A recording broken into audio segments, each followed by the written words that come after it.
Saudi के airbase Prince सुल्तान airbase पे अल खर्ज में है, जो यहां पर दो बड़े धमाके सुनाई दिए हैं।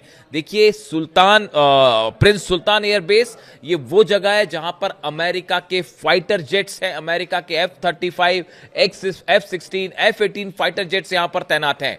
इस एयरबेस के करीब दो बड़े धमाकों की आवाज सुनाई दी, जिसके बाद ये खबरें फैलने लगी कि सऊदी अरब के एयरबेस पर हमला किया गया है। लेकिन इसके फौरन बाद ईरान की तरफ से यह बयान जारी किया गया है कि ये हमले हमने नहीं किए हैं। अब जिसके बाद ये रहस्य गहरा गया है कि आखिर सऊदी के प्रिंस सुल्तान एयरबेस पर हमला कैसे हुआ, यहां पर धमाके कैसे हुए।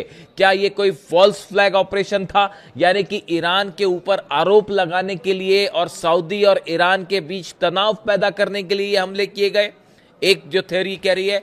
दूसरा एक संभावना, इससे भी इनकार नहीं किया जा सकता। देखिए, ईरान में जिस पैटर्न पर ईरान की सेना अलग अलग हिस्सों में बटी हुई है, मोजाइक पैटर्न आप जानते हैं, जहां पर ईरान की सेनाओं के बीच में, यूनिट्स के बीच में आपस में कोई संपर्क नहीं होता और उनको बता दिया गया है कि किस हालात में क्या काम करना है। ऐसे में बड़ा सवाल यह भी है कि क्या ईरान की किसी यूनिट ने, जब हमले हुए इजराइल की तरफ से, उसके बाद क्या ईरान की किसी यूनिट ने हमला कर दिया सऊदी के बेस पर? इस तरह के भी अलग अलग दावे हो रहे हैं, लेकिन अभी तक ईरान का ऑफिशियल बयान यह है कि हमारी तरफ से सऊदी के बेस पर किसी तरह का कोई हमला नहीं किया गया। सऊदी में इस समय जितने एयर बेस है, सब पर अलर्ट है, सायरन बज रहे हैं, लोगों को घर में रहने की सलाह दी गई है।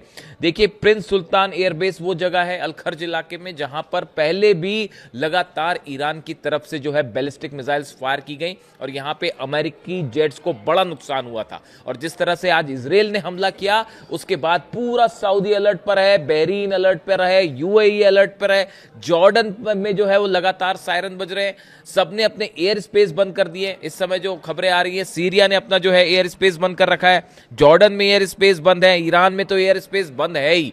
यानी आप देखिए, 12 देशों में एक बार फिर जबरदस्त तनाव देखने को मिल रहा है। तो सऊदी पे धमाके सऊदी में कैसे हुए, ये अभी तक एक रहस्य बना हुआ है। दूसरी अहम खबर इस वक्त की, सुबह से पहले देखिए जो खबरें आई जिस तरह से कि ईरान की तरफ से पहले 20 ballistic missiles, Khyber missiles fire की गई इजराइल के ऊपर। लेबनान पर हमले किए इजराइल ने और बेरूत पर हमले किए। उसके बाद ईरान की तरफ से जो है 20 मिसाइल्स फायर की गई।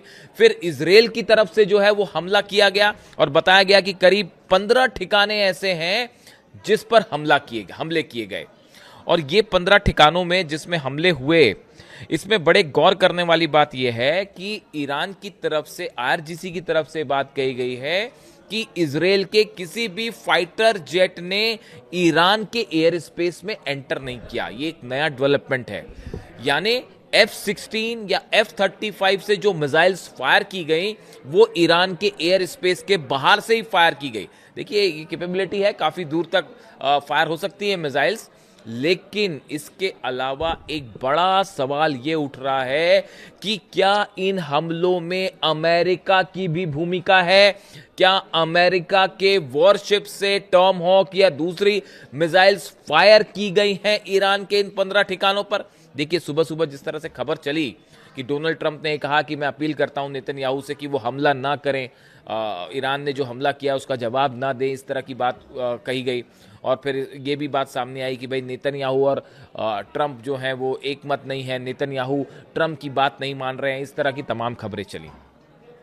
लेकिन जिस पैटर्न पे, जिस तरह से ईरान पर हमले हुए हैं 15 ठिकानों में पिछले 3 से 4 घंटे में, वो ये इशारा कर रहे हैं, ऐसा लगता है कि जो वॉरशिप्स खड़े हुए हैं ईरान के, चाहे वो ओमान की खाड़ी में हो, भूमध्य सागर में हो, इन इलाकों से हो सकता है कि टॉमहॉक मिसाइल्स फायर की गई। भले इसको अमेरिका स्वीकार ना करे, लेकिन ईरान ये मान के चल रहा है कि जो पैटर्न है हमलों का, ये बिल्कुल उस तरह तरह का है जैसे कि टॉमहॉक मिसाइल्स फायर की गई। देखिए, चाइना और रशिया के सैटेलाइट्स हर चीज़ को बता देते हैं, थोड़ी देर में शायद ये खबर भी सामने आ जाए। हालांकि एक्सियोस के हवाले से ये खबर है कि अमेरिका इन हमलों में शामिल नहीं है, इस तरह की खबरें हैं अमेरिका से, लेकिन ईरान को ये शक है कि अमेरिका भी इन हमलों में शामिल था।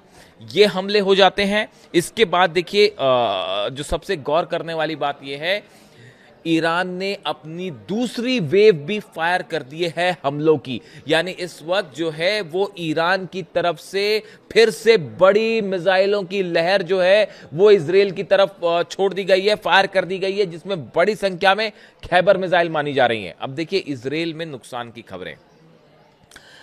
इजराइल में जो मिसाइल्स गिरती हैं, जो नुकसान होता है, वो आप हमेशा से जानते हैं कि तस्वीरें सामने आने में टाइम लगता है, खबरें सामने आने में टाइम लगता है, इसलिए आपको इसके बारे में ज़्यादा डिटेल्स नहीं मिलेंगे। कई मेरे दर्शक ये सवाल पूछ रहे हैं कि भाई इजराइल में तो नुकसान नहीं हुआ, ज़्यादा कोई खबर नहीं आ रही है, आप इंतज़ार कीजिए थोड़ा।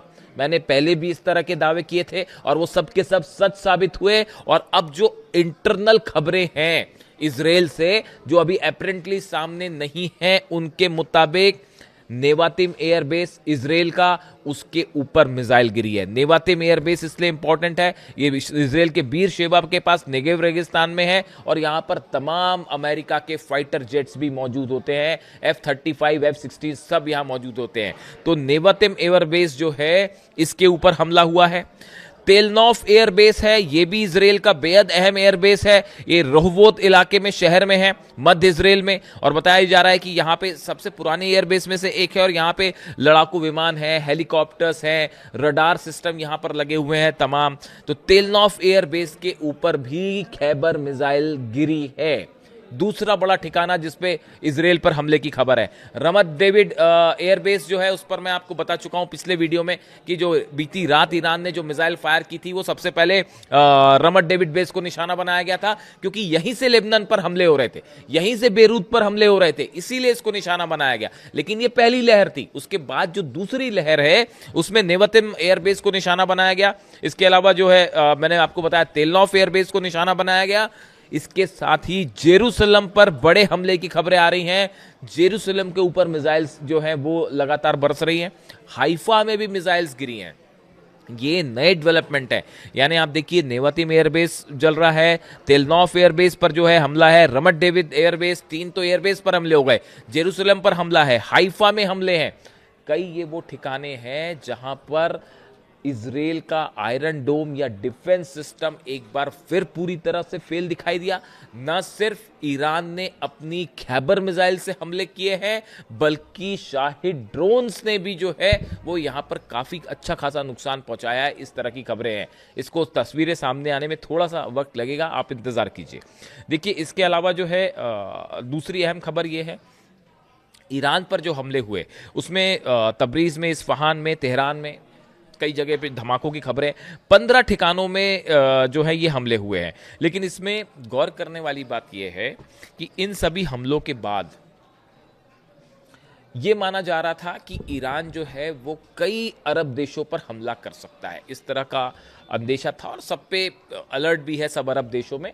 लेकिन फिलहाल जो ईरान का एक्शन है, ईरान के विदेश मंत्री ने, मैं आपको बता चुका हूं कि करीब 10 से 12 देशों के विदेश मंत्रियों से बात की है और सबको यह बात बताई गई है कि हमारा इजराइल पर निशाने का मकसद है लेबनान पर जिस तरह से हमले हुए, बेरूत पर जिस तरह से हमले हो रहे हैं, और ये अप्रैल में जो सीज फायर हुआ था उसमें तय हुआ था कि लेबनान पर किसी तरह का हमला नहीं होगा। लेकिन इसको लगातार नेतन्याहू ने तोड़ा, इजराइल ने तोड़ा और इसी का बदला लेने के लिए ये हमले किए गए। देखिए, जिस तरह से ईरान ने हमले किए इजराइल पर, उसके बाद जो तस्वीरें लेबनान से आ रही हैं, बेरूत से आ रही हैं, लाखों लोग सड़कों पर जमा हैं और जो है अल्लाहू अकबर के नारे लग रहे हैं, खामनेई जिंदाबाद के नारे लग रहे हैं। ऐसा लगता है पूरा लेबनान इस समय ईरान के साथ खड़ा हुआ है। देखिए, ये इस बात को लेकर आप पहले भी आपने देखा किस तरह से ईरान जो है वो पहले भी लेबनान के लिए जो है इजराइल पर हमला कर चुका है, और इस बार भी जब सीज फायर को तोड़ा गया, लेबनान में हमले हुए, बेरूत में हमले हुए, एक बड़ी जमीन जो है लेबनान की जिस पर इस समय IDF इजराइल की फोर्सेस कब्जा करके बैठी हुई है, इसके खिलाफ जब हमले हुए ईरान की तरफ से, तो इसके बाद पूरे लेबनान में खुशी की लहर देखी जा रही है और लाखों लोग इस समय अली खामनेई साहब जिंदाबाद के नारे लगा रहे हैं। अली खामनेई साहब जिंदाबाद के नारे इसलिए क्योंकि उनकी तरफ से हमेशा ये संदेश साफ था कि ईरान लेबनान को कभी अकेला नहीं छोड़ेगा, और ये इसी पॉलिसी को अब मुस्तफा खामेनी भी आगे बढ़ा रहे हैं, और इसीलिए लेबनान में इस समय लाखों लोग सड़कों पे हैं और ईरान के समर्थन में नारे लग रहे हैं, अल्लाहू अकबर के नारे लग रहे हैं। ऐसी ही तस्वीरें ईरान से सामने आई हैं। ईरान में करोड़ों लोग बीती रात से लगातार सड़कों पे हैं। उन्हें कोई परवाह नहीं कि अमेरिका की मिसाइल गिरेगी या नहीं गिरेगी, उन्हें इस बात की कोई चिंता नहीं है कि इजराइल की तरफ से हमले होंगे या नहीं होंगे। लाखों लोग, करोड़ों लोग ईरान पे सड़कों पे हैं और वो अपनी सरकार के समर्थन में नारे लगा रहे हैं। मुस्तफा खामेनी सुप्रीम लीडर के समर्थन में, ईरान की सेना के समर्थन में नारे लगा रहे हैं, और ईरान की तरफ से जनता की ये मांग है कि अब निर्णायक लड़ाई होनी चाहिए। इजराइल ने जिस तरह से कत्लेआम मचा रखा है, चाहे लिबनन हो, चाहे गजा हो, फिलिस्तीन हो, इन सब का जिस तरह से ईरान पर हमले हुए, इसका बदला लिया जाना चाहिए। ये मांग है ईरान की जनता की। और ऐसे में एक बार फिर 12 देशों में भयंकर तनाव देखा जा रहा है, और कभी भी ये जो जंग है अभी ईरान और इजराइल के बीच तक दिखाई दे रही है, ये कभी भी एक बड़ा रूप ले सकती है। और इसी बीच सऊदी के धमाके जो हैं वो एक रहस्य बने हुए हैं। आज की रात एक बार फिर ये माना जा रहा है कि मिडिल ईस्ट में जबरदस्त जो है वो जंग देखने को मिलेगी। जो भी अपडेट होगा आप तक पहुंचाऊंगा। Thank you so much.